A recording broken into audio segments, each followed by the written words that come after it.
बबलू को बुलाओ, बबलू को बुलाओ। नहीं नहीं, आना पड़ेगा उनको। वो सर पीछे पोस्टर पे लिखा हुआ है वेक अप इंडिया। फिल्म का टाइटल बहुत ही खूबसूरत है और आज के दौर से मैच भी कर रहा है। क्या दो चीजें हैं आपको जो आप बताना चाहेंगे कि इंडिया को जगाएं नींद से, जो करप्शन की नींद सो रहा है इंडिया? क्या इस बार मैं करीब 43 साल से इंडिया को जगाने की कोशिश कर रहा था थिएटर के माध्यम से। हमने देखा कि ये काम नहीं कर रहा है, कहीं कहीं कर रहा है, बहुत लोअर लेवल पे। आईपीटीए के साथ जो भी काम करता रहा हूँ, यहाँ हमको साथी मिल गए Bablu Seshadri as a director और चिराग पाटिल हमारे बगल में बैठे।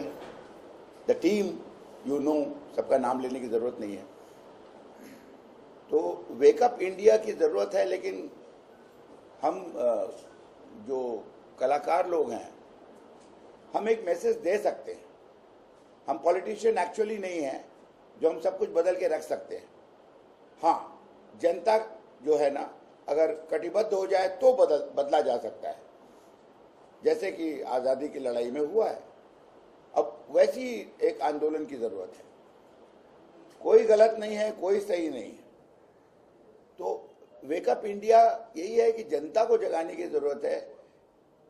ये कोशिश है डायरेक्टर की, प्रोड्यूसर की, कि भाई ये है सच्चाई, आज की सच्चाई। पॉलिटिशियन तो हमने बहुत सारे किए हैं, 43 साल में बहुत सारी फिल्में की जिसमें पॉलिटिकल लीडर, उस समय का चित्र अलग होता था। अगर आप हमारे फिल्मों को एनालाइज करेंगे तो उस समय का नेता कुछ और होता था। शत्रुघ्न के फिल्म में या अमिताभ के फिल्म में या एनी सत्यमेव जयते हो, वो जेल से कैदी को छुड़ा लेता है, लेकिन उसके डिटेल्स नहीं है।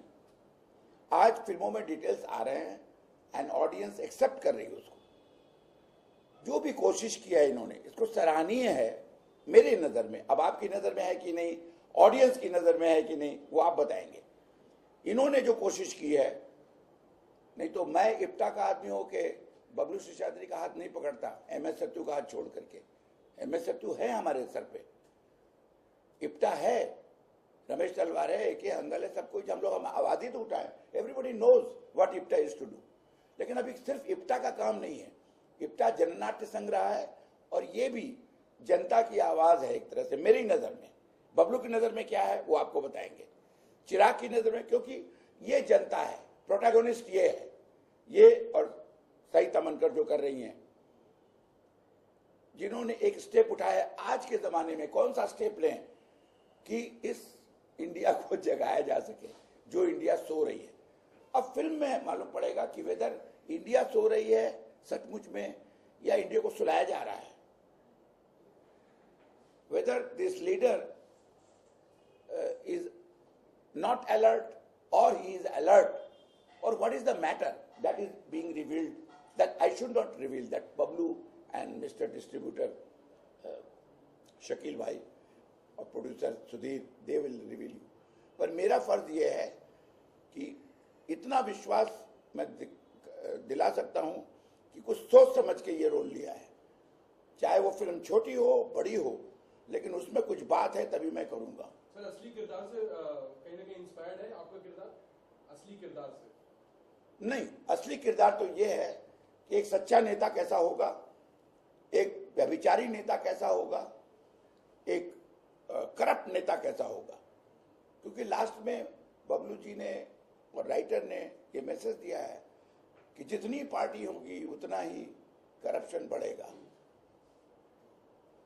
और करप्शन में अब तो कोई उपाय नहीं है। अंत में नेता ही कहता है कि अगर करप्शन अगर आउट ऑफ गियर हो गया है, जो आज है, तो इनको राजनीति से नहीं देश निकाला कर देना चाहिए। और मैं तो हमेशा के लिए राजनीति छोड़ के जा रहा हूं। कहीं कहीं वाकया किसी से मिलता है, लेकिन ये नहीं है कि एक पर्टिकुलर कैरेक्टर जो है वैसा कोई नेता और हमारे देश में नहीं है और न रहा, पहले भी रहे।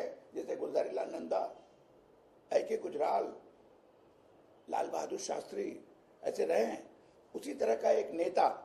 लेकिन आज उस समय की बात अलग थी। आज जॉइंट गवर्नमेंट चलता है, जॉइंट पार्टी, अकेले कोई चला नहीं सकता है, इसलिए उसका डिसीजन निमित्त मात्र रह जाता है, चाहे वो कितना भी अच्छा आदमी। ऐसे और भी सब्जेक्ट है जो हम कोशिश कर रहे हैं बबलू बनाए, डिस्ट्रीब्यूटर साहब से बोलेंगे कि एक अच्छा चीफ मिनिस्टर आज के डेट में कैसे क्या कर सकता है, उसमें ऐसे प्रोटोगनिस्ट की जरूरत है या नहीं है। चिराग, कुछ कहना चाहेंगे आप? मैं बस इतना कहना चाहूँगा कि इस फिल्म में बहुत एक अलग सा मैसेज है जो आजकल की अपनी देश की हालत है उसके ऊपर ही ये पूरी कहानी है। और मैं खुद को बहुत खुशनसीब समझता हूँ कि अंजन जी और मनोज जी और बबलू जी जैसे लोगों के साथ काम करने का मौका मिला, बहुत सीखने को मिला। तो लेट्स होप अगले फ्राइडे फिल्म रिलीज हो रही है, तो let's hope it does well. इसमें एक फायर था वेल शूटिंग इन आउटडोर बहुत इधर मैंने नहीं देखा लोकल यहाँ, लेकिन आउटडोर बड़ा इम्पोर्टेंट शेड्यूल था हमारा, जहाँ मैंने इनको देखा काम करते हुए। तो एक 43 साल में 2-3 हीरो हमारे साथ काम किए बिगिनिंग में ही, उनकी बिगिनिंग की फिल्में मैंने की हैं। ये ललक है और ये है कि आज नए कलाकारों को थोड़ा गुमराह भी किया जाता है कि टेलीविजन कर लो, ये कर लो, वो कर लो। तो इन सब के बीच से अगर किसी के अंदर वो चाह है कि हम अच्छा काम करें, वो बड़ी बात है जो इनके अंदर देखा। और जो ज़रूरत थी कैरेक्टर की को पोर्ट्रे करने की, जितने डायरेक्टर को ज़रूरत थी उतना इन्होंने पोर्ट्रे किया। आज पहले के ज़माने के लोग थोड़ा ओवर भी करते थे, पर इनके अंदर वो बात नहीं है कि मैं ओवर कर जाऊं, मैं उसको मार दूं, उसको चित कर दूं, वैसा कुछ नहीं है। कैरेक्टर मेरा ये कहता है ये करो। क्या आपको लगता है ये मूवी लोगों को वेकअप कर पाएगी? ये मैं कैसे कह सकता हूँ, ये आप कह सकती हैं। फिल्म देखिए और बताइए। मुझे ऐसा लगता है कि ये मैसेज जाना चाहिए। अब 7 दिन चलेगा कि 70 हफ्ते चलेगा ये नहीं कह सकता मैं। अंजन जी, जिस तरीके से आपने कहा कि हमारा आपने कई पॉलिटिशियंस की भूमिका निभाई कई बार हाँ। फिल्मों में, लेकिन यहाँ पर आपको क्या लगता है आज की तारीख में जो पॉलिटिशियन है, जो राजनीति है, वो कहीं ना कहीं लॉ पर हावी जरूर है, लगता है आपको? देखिए क्या होता है, हमारा मेन है प्रोटैगनिस्ट का जो मेन प्रॉब्लम है वो हमारे तक पहुंच नहीं रहा है, यानी सत्ता तक पहुंच ही नहीं रहा है। आप देख रहे हैं प्राइम मिनिस्टर कितने बड़े बड़े प्रोग्राम्स बना रहे हैं, लेकिन एग्जीक्यूशन नहीं हो रहा है।